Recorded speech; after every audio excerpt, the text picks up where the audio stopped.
اعوذ باللہ من الشیطان اللعین الرجیم بسم اللہ الرحمن الرحیم الحمد لأہلہ والصلاة علی اہلہا اما بعد ماہ رجب المرجب کے فضائل اور اعمال کے بیان کی فضیلت آپ کی خدمت مقدس میں اہل اسلام اور اہل ایمان کے لیے آج کی یہ رات برکتوں والی رات، اس کا ایک خاص نام لیلۃ المبعث، برادران اسلام کے یہاں لیلۃ المعراج،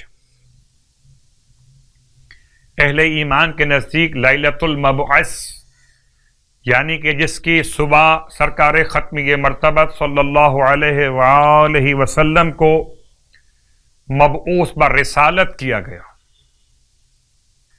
اللہ اکبر۔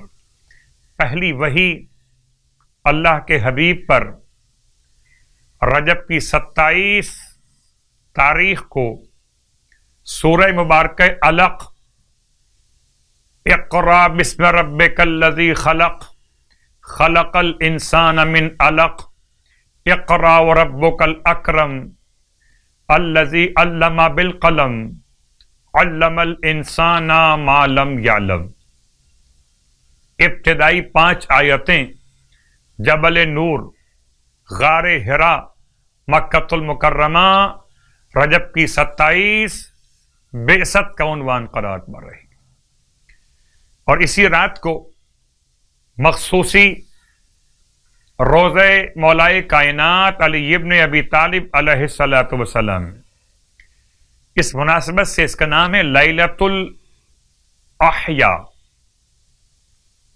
زندگی بانٹنے والی رات۔ مصباح میں شیخ نے امام ابو جعفر یعنی امام جواد علیہ الصلاۃ والسلام سے نقل کیا کہ امام فرماتے ہیں ماہ رجب میں ایک رات کہ وہ ان سب چیزوں سے بہتر ہے جن پر سورج چمکتا ہو، اور وہ 27ویں رجب کی رات، جس رات کی صبح رسول اعظم مبعوث برسالت ہوئے۔ آپ فرماتے ہیں ہمارے چاہنے والوں کو چاہیے کہ اس رات میں عمل انجام دیں تو انہیں 60 سال کی عبادت کا ثواب عطا کیا جائے گا۔ راوی کہتا ہے میں نے پوچھا اس رات کا عمل کیا ہے؟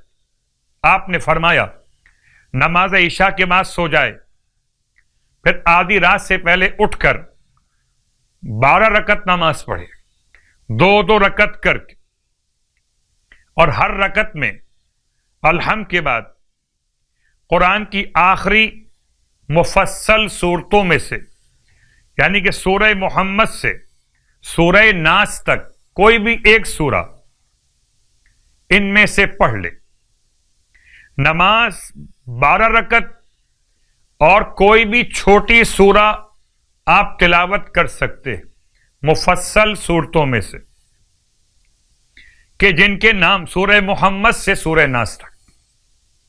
نماز کا سلام دینے کے بعد، نماز کا سلام پڑھنے کے بعد الحمد، سورہ فلق، سورہ ناس، سورہ اخلاص، سورہ کافرون، سورہ انا انزلنا، ان میں سے ہر ایک 7 مرتبہ الحمد، 4 قل اور سورہ انا انزلنا،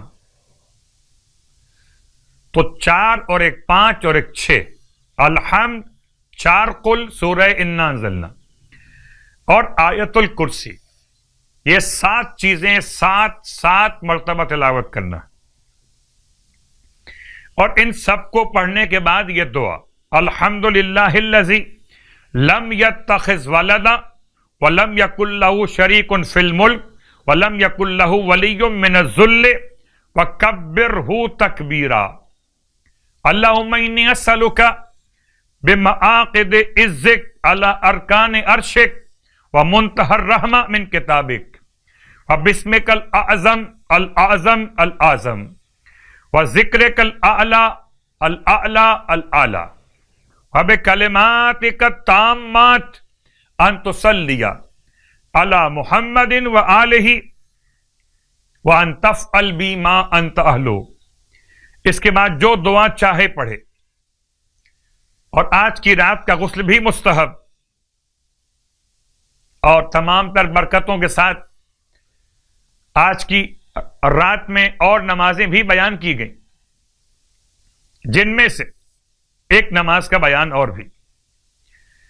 یہ بھی نماز 12 رکعت پڑھی جائے گی. ہر رکعت میں الحمد کے بعد سورہ فلق، سورہ ناس اور سورہ اخلاص 4 مرتبہ. یہ الگ نماز ہے. 12 رکعت نماز وہ الگ اور یہ الگ. ہر رکعت میں الحمد کے بعد اس نماز کے لیے سورہ فلق، سورہ ناس، سورہ اخلاص، یہ 3 سورتیں 4 مرتبہ پڑھی جائیں گی. نماز کے بعد 4 مرتبہ لا الہ الا اللہ واللہ اکبر والحمد للہ وسبحان اللہ ولا حول ولا قوت الا باللہ العلی العظیم. اور اس کے بعد 27ویں دن کی نماز بھی، یعنی آنے والے کل کے دن کی نماز، 12 رکعت نماز، اس کی ہر رکعت میں الحمد کے بعد سورہ کوئی بھی پڑھ سکتے ہیں. اور نماز کے فارغ ہونے کے بعد سورہ الحمد، سورہ اخلاص، سورہ فلق، سورہ ناس، ہر ایک کو 4 مرتبہ پڑھنا ہے. پھر یہ دعا لا الہ الا اللہ واللہ اکبر وسبحان اللہ والحمد للہ ولا حول ولا قوت الا باللہ العلی العظیم. رات کی نماز کی طرح سے یہ دعا. البتہ ایک اضافہ دن کی نماز میں 4 مرتبہ اللہ اللہ اللہ اللہ ربی لا اشرک بہ شیئا، 4 مرتبہ لا اشرک بربی احدا. اور نماز کے ساتھ کل کا روزہ، بہترین روزہ، ماہ رجب المرجب کے 27 روزے جو مکمل کرے گا تو اللہ تعالیٰ 400 سال مسافت کے برابر اس کی قبر کو وسعت عطا فرمائے گا. اور یہ سب کے سب مسافت عنبر اور مشک سے معطر ہوگی. آپ سب کو آج کی شب کی مبارکباد پیش کرتا ہوں اس دعا کے ساتھ کہ خدا مجھے اور آپ کو رسول خدا کے مقصد بعثت پر عمل کرنے کی توفیق عطا فرمائے اور ہم سب کو امت مصطفیٰ صلی اللہ علیہ وآلہ وسلم میں موت اور قیامت میں اٹھائے جانے کا مرحلہ نصیب فرمائے. الہی آمین.